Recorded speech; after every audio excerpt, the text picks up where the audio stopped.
0.999999 dot dot dot dot করে যদি infinity পর্যন্ত যাওয়া হয় তাহলে এর মান 1 হয়।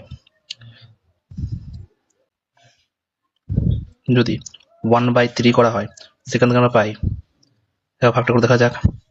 1 3 যদি থাকে 0 পয়েন্ট জন্য একটা 0 নেবো, 3 দিয়ে যাবে তাহলে 9, 1 আসবে, পয়েন্টের জন্য একটা 0 পাবো, আবার 3 9 এখানে 3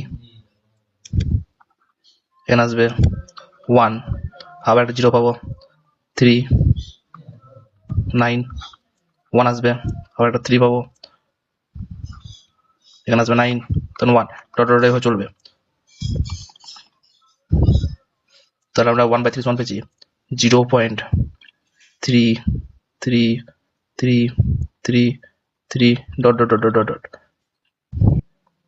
উভয়পক্ষে 1/3 কে যদি আমরা 3 দিয়ে গুণ করি আর এটাও 0.3333 ইন্টু 3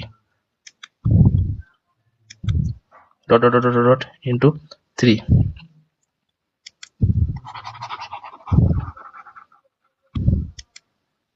এখানে এটা গুণ করলে হবে 1 আর এটা হবে 0.99999 ডট ডট ডট, অর্থাৎ 0.999 এর কাছাকাছি সংখ্যা হচ্ছে 1।